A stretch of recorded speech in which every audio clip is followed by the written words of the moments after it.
My dad spent all my savings money. I don't know what to do now. I'm breaking up with my girlfriend after vacation. I caught my wife going in the men's restroom at the grocery store.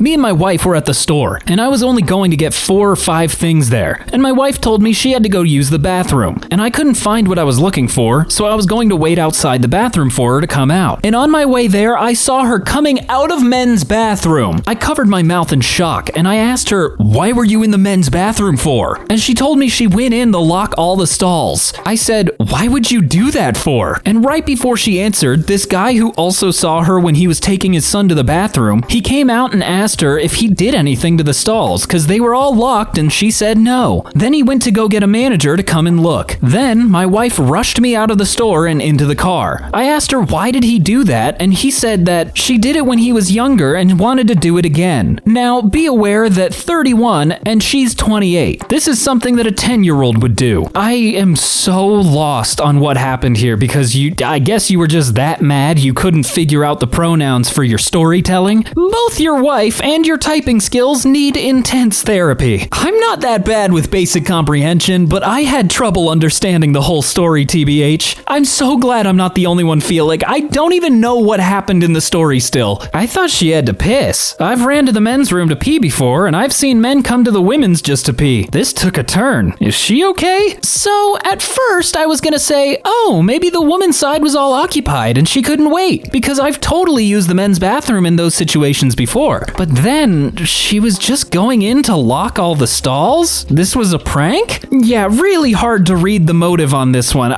This is undecipherable. Has she been doing other strange and abnormal to her things lately? Key question here, there could be an underlying medical event taking place. Yes, my mom began doing more childlike things and doing silly things like this. It was a precursor to a medical event. I got dumber the more I read. My wife's obsession with plastic surgery has made me lose attraction for her. I've been married to my wife for 6 years now. When we got married, she said she wanted to do minor cosmetic procedures on her face to help with her insecurities. She had been insecure her whole life, so I was as supportive as I could have been. She got lip filler and Botox on her face. After a couple months, she got more lip filler and her lips looked scary to me, but she was very happy with them, so I didn't say anything. Next, she wanted to get her boobs done. Again, she was happy with how they turned out, but I thought they looked weird. They were so big and stiff, and my wife is a petite and skinny woman, so it just didn't look proportionate to the rest of her body. But again, it made her so happy, so I was fine with it. Last year, she said she was going to get a BBL. This time, I actually told her I wasn't going to support her on this one because it's a dangerous procedure. There was a story on the internet that went viral a month or so prior about a woman who died during her BBL procedure. I was scared. I asked her if she could see a therapist or psychiatrist about her body dysmorphia before doing this, but she refused and said it hadn't helped when she tried it before. She said she was doing it with her own money anyway, so I didn't have a say in it. I shut up and took care of her after the procedure. I was so glad she was safe and the procedure went well, but in all honesty, it was horribly done. The doctor made her hips so wide. Her thighs and waist were really small, so again, it just didn't look proportional. Now the problem is, I genuinely don't find her physically attractive anymore, and I don't know what to do about it. I want nothing more to be madly attracted to her as I was years ago, but everything she has done to her body makes her look slightly terrifying to me. I love her and don't think that will change, but I hate having sex with her now. I don't enjoy it, but her sex drive has increased since the BBL, probably because she's more confident now. Meanwhile, mine has basically tanked. I thought of talking to her, but I'm not sure what good that will do besides make her feel bad. There's nothing that can be done now anyway. She's confident and happy in her body for the first time in her life, and I don't want to ruin it, so I obviously won't ever say anything to her about this. I love every other aspect of our relationship, so that's just going to have to be enough. I obviously can't say this to anyone in real life, so here I am. Just wanted to get this out. Whew, yeah, that's a difficult situation. People don't talk about it enough, but a lot of plastic surgeries end up making the person look legitimately terrifying. Yeah, too much plastic surgery, you can actually look like a monster. That might be mean to say, but it's kinda true. I'm sorry you're going through this, and I applaud how consistent considerate you have been throughout. You can't help what you're attracted to. It seems like she had a very poorly done procedure, and not many people are into that look. Insecurities are pretty ugly. Surgery doesn't fix them. After almost 2 years of consistent dieting and exercise, as of today, I am officially 200 pounds down, from 455 to 255. I never thought I could do it. I've struggled with my weight pretty much since I was 11 years old. That's when I really started to notice I was putting on the weight. At 12 years old, I was 200 pounds and I started high school at 260 a few years later. I ate my feelings all through high school. My home was horrible. I didn't go out and hang out. I was shy and uncomfortable in public, and so all I did was play video games and eat. I graduated high school at 364, over 10 years ago now. I put on almost 100 pounds since high school, up to the point I started this journey in late 2021. I yo-yo dieted for years, losing the same 60 to 70 pounds 3 times, but never being able to fully commit and always gain back more than I lost. A few years ago, I had a severe panic attack at work and genuinely thought I might be dying, and decided enough was enough. I can either give in now and quit complaining and never put up a fight, or I can take back my life and take control of my destiny and shape it into what I want. I started the day after Thanksgiving 2021 and immediately cut out all caffeine and added sugars. I figured caffeine was not helping with the anxiety and blood pressure, so that's why I did that. Added sugars is obvious. Nobody needs that. Things like sodas and candies and Little Debbie's had to go. By New Year's of 2022, I was down to 429. 2022 was a bit of slow progress year, but progress was made. I hit under 400 pounds by May of 2022, and by August of 2022, I was 380s. September is when I really started to take it to the next level, as I started really upping my walking and started lifting weights as well. From September of last year to December of last year, I went from 378 to 339, walking on average close to 400,000 steps a month. At this point, this is when people started to really notice and make comments on my weight loss, especially at work. I get tired of talking about it, but I just smiled and nodded, saying thanks, and give a brief synopsis of what I did. I hit under 300 for the first time in my adult life March 15th, 2023. That was an emotional day. The last few months I've really dug in. I got a bike that I can ride, first time riding a bike since I was a young kid, and go for 2-hour-long rides twice a week, and have been doing that for a few months now. I lift weights twice a day and still try to eat as well as I can and walk as much as I can. There's a lot more to the story and backstory, but I doubt anyone will read this much anyways, so just want to say that if you struggle with your weight, you are not alone, and that you can lose it. It just takes a little effort. Change comes when the pain of staying the same becomes greater than the pain of making the change. I still want to lose another 20 to 30 pounds and then really focus on building muscle, but after hitting this milestone, I just had to share with someone. I think it's pretty cool. Honestly, yeah, that is really cool. To be able to lose that much weight in that amount of time had to take a lot of effort, and you know what?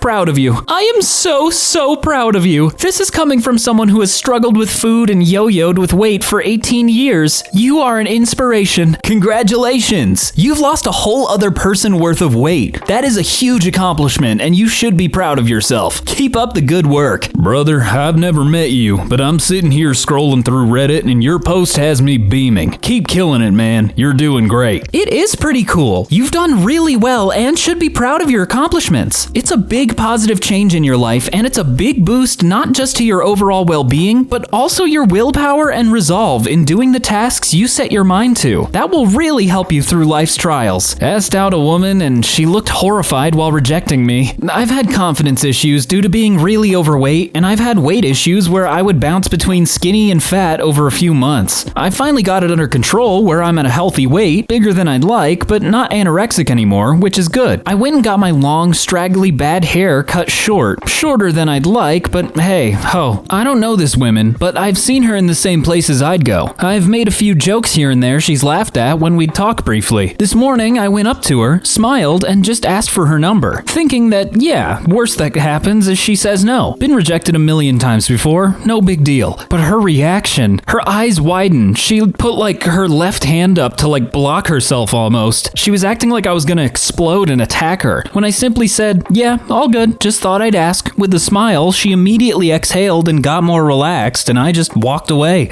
I know I'm ugly, but that reaction it's like I'm this evil, hideous monster. Like Frankenstein walking up to a villager for the first time. I've been insulted while rejected before, and it's whatever. But this was honestly like she was afraid. Just destroyed my self-confidence all over again. Just something I've thought about over the years that applies to anyone of any gender. I think if you're the one approaching a stranger wanting to get to know them more, you should offer them your number, not ask for theirs. That way, they don't need to make a split-second decision to give away a piece of personal information without getting time to think on it. And generally, if you're going up to them first, you're already taking the risk of rejection.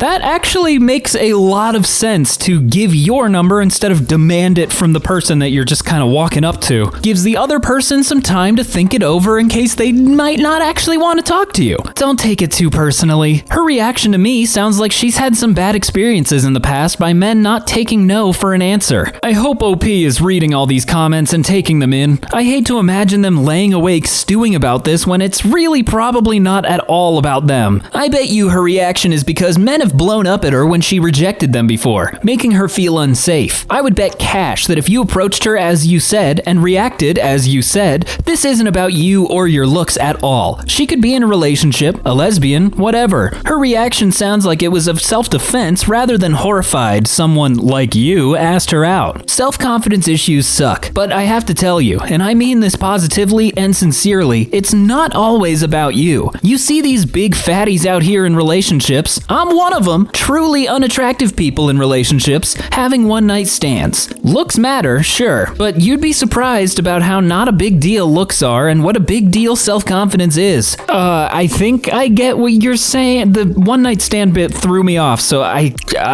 agree. Everyone is pointing out that rejecting men can be dangerous, so I won't repeat that all again, but there is another possibility. She was horrified about the fact that she had to reject you because she didn't want to hurt you. I've always tried my best to be very kind but firm when rejecting guys, but having to do so makes me feel sick to my stomach for weeks after, wondering how they're gonna take it, hoping that it's not knocking their self-esteem, hoping they aren't too hurt by it. Being rejected effing sucks, but doing the rejecting can suck just as bad. That's extremely valid. I mean, in a lot of cases, I feel like it's mostly just a lose-lose situation. Is my husband using his weekly poker nights as an excuse to meet his secret boyfriend? My husband, Jake, 35 male, and I, 33 female, have been married for 7 years, and I love him deeply. He's a surgeon, and on most Tuesday nights, he heads out for poker games with the boys, colleagues from the hospital. But lately, I have been noticing some odd behavior on his part that makes me question the authenticity of these poker nights. It all started 6 months ago when I decided to surprise him with a packed dinner on one of his poker nights. Who doesn't love a homemade meal while they gamble? What I saw, or rather didn't see when I got to his friend's house, where the poker games are supposedly held, was concerning. The lights were off, and there were no signs of any poker game happening. Jake was nowhere to be seen, and our common friends had no idea about any poker night. From that day, I began to keep track of his schedule more closely. I noticed that during these poker nights, he would turn off his cell phone, something he never does because of his profession. At their conclusion, he would often stagger home way past midnight, reeking of alcohol. He also started taking more care of his looks. He'd started working out, got a new haircut, and his wardrobe had become noticeably chic. One day, I decided to casually talk to him about it, but as soon as I mentioned it, he got overly defensive, even accusing me of being controlling. That was the first time in 7 years I had seen him react so aggressively. Jake had always been an open book. Why was he suddenly an impenetrable fortress? Odd, right? Now, the kicker. As I was dusting our room, a guest receipt for a city boutique hotel fell out from Jake's jacket. The date on the receipt? Last Tuesday. The same Tuesday he was supposedly out at his poker game. What he was doing in a hotel while I was under the impression that he was playing cards is beyond me. Believe me, I don't want to assume the worst, but a chance encounter with one of Jake's colleagues at the grocery store made my heart drop. The colleague let slip that Jake had been spending a lot of time with his new resident, Tom. I admit I snooped on Tom's Facebook profile, only to find a picture of Jake and Tom at a fancy restaurant, dated Tuesday. These circumstances made me question my husband's loyalty. Could he be romantically involved with Tom? Is he using his so-called poker nights as a cover to meet Tom? My heart says no, but the evidence is stacking up against him. I'm in a dilemma because I don't want to confront him without being sure, nor do I want to break my marriage apart at a mere suspicion. I need help, advice, and if anyone has been in a similar situation, your inputs can lend me some courage. And please, serious feedback only. I am so lost right now.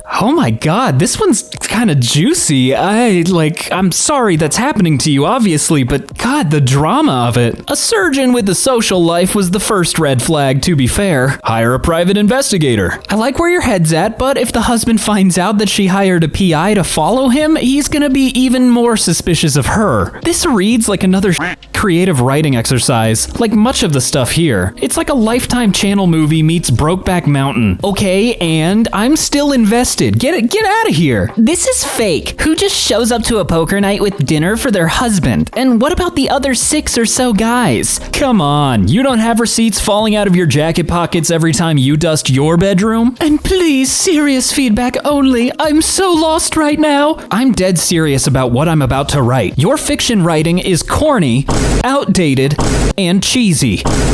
I planned a night out for my friends and no one turned up. So I've been working at the same place for 2 years now, and I had gotten close with a few of the people I work with. I considered them good friends, and we had gone out before, but this time I planned the night. I had set the date a month in advance to give people plenty of notice. At the start, everyone seemed to be excited about it when we talked about it, but I asked some of the people attending 5 days before the date of the night out if they were still coming, and they didn't give a straight answer. I didn't think much of it and hoped it would work out. I told them we would meet in town for around 7:30/8 p.m. and everyone seemed fine with this. Cut to the day of the night out, and one of the girls puts in the group chat, "So who's coming tonight?" No one answers. The message was put in the chat at 9 a.m. I didn't think much of it as the chat is usually quiet. I get ready that night and catch the bus into town. At 7:20, one of the girls says they're gonna have to miss it, but maybe next time. Thanks for giving me 10 minutes notice when you had a month to let me know. I wait in the square hoping to see some of my friends and no one turns up. I'm heartbroken and I'm dreading tomorrow as I don't know if I have any friends at work. I'm not much of a social person, so I only have one close friend, but even then I'm not thought of her best friend. I'm just an afterthought. A person people see every day at work and think nothing of me. I don't know what to do. Part of me wants to confront them about this and tell them how it's made me feel, but I think it would only make the situation worse. Anyway, thank you for taking the time to read my post. M. Oh god, I've been M. I've been him. I'm sorry, but not terribly shocked that this happened to you. In my experience, about 95% of the time, work friends are not real-life friends, and these friendships seem to operate by a different set of standards that don't include things like consideration and thoughtfulness. I can tell you what I would do here. I would not say a thing about it, and I would be professional and civil with these people, and I would keep topics of discussion strictly work-related. And if anyone would happen to ask about the evening, I would simply say, "No one showed up," and just leave that sentence hanging there, because I'm petty like that. It may be that no one responded, so everyone felt that no one was coming, but tell at least your best friend and say how you feel. Maybe they had a reason. At least one person was interested and you didn't reply. I really don't understand this. I would have assumed nothing was happening that night too. Yeah, that's actually a good point. I didn't really notice the way that you fumbled it. Did you even respond to that group text? Don't plan stuff for a month ahead with your coworkers. Try asking about a Friday night on a Tuesday or Wednesday, so when the night comes around, it's fresh in their minds. I definitely would have forgotten about this or lost enthusiasm by the time a month went by. How old are you and your friends? Another valid point, having like a date set up for a month in advance, that does give a lot of time for people to reconsider. You gotta be snappy if it's coworkers. Your coworkers aren't your friends. They're your coworkers. Just treat them like coworkers from now on. Don't worry, you'll find better friends down the road who won't take you for granted. Went from being head over heels for this guy to repulsed in a heartbeat. So I, female 28, started talking to a guy, 32, about 6 months ago. We hit it off really well. Last week, he told me that his best relationship was some years ago when he was 28 and the girl had just turned 17. They had a thing for months and he was talking how they were so compatible in bed, wanted the same things, etc. Honestly, it is making my skin crawl just thinking about touching this guy ever again. While in my country, the age of consent is 16 years old, old, you can't drive, drink, or vote until you're 18. So a 17-year-old is not an adult in my eyes. I'm now trying to find a way to tell him I don't want to talk with him anymore.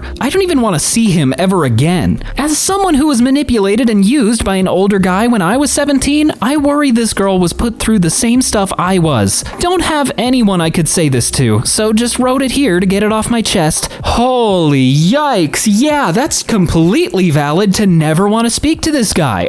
Like 28 and 17, come on, dude. At 28, his best relationship was with a naive teen 11 years younger than him with no life experience, no relationship experience. He could have told her anything was normal and she'd have believed him. I'd be blunt with him, so there's no gray area he can claim. I can't be with you anymore, especially after you had a relationship with what I see as a child. Please don't contact me or any of my friends again. Then block him, have some wine, and celebrate your escape. Yeah, really don't need to have any hard feelings on this one. That dude's a certified creep. Trust your gut. Where there is smoke, there's fire. Aside from the obvious issue at hand, what kind of jerk brags about how their best relationship was and all the great sex they had to a new partner? Even if they were the same age, that conversation would make my skin crawl. It's an easy block. My wife and I had a friend that we were out drinking with, and he shared his biggest age gap in a relationship/hookup. He was 26 and the girl was 14. But bro, she looked 18. Easy block. Stay the F away from my family. Draw that line and don't cross it. Oh my Jesus, what is wrong with people? I don't get it. I'd have to tell him, looks like I'm around 15 years too old for you then, and move on. I keep my promises. Once upon a time, I was a college senior working at a restaurant, and a strange woman at one of my tables offered me a job at her law firm. She helped me study and get into a good school. I had never had someone that wanted to help me like that. She made me promise that to pay her back, I had to do the same for someone else. She swore I'd meet someone like me one day, and I'd know it would be time to repay her enormous generosity. My paralegal is the exact age that I was then. He's so smart. Similarly rough upbringing. The moment he told me he wanted to go to law school, I knew it was time. Within a month of LSAT tutoring, his score has increased 20 points in one section alone. That's double the average improvement for all sections. He's going to be an amazing attorney. I'm so proud of him. He's going to help so many people, and I feel so privileged to get to repay the debt I owe by helping someone like him. That's kind of a wholesome story, though it does make me think, was there like a weird devil contract? Like you just have to keep this cycle going? This is the most wholesome post I've seen in a long time. This makes me believe in humanity.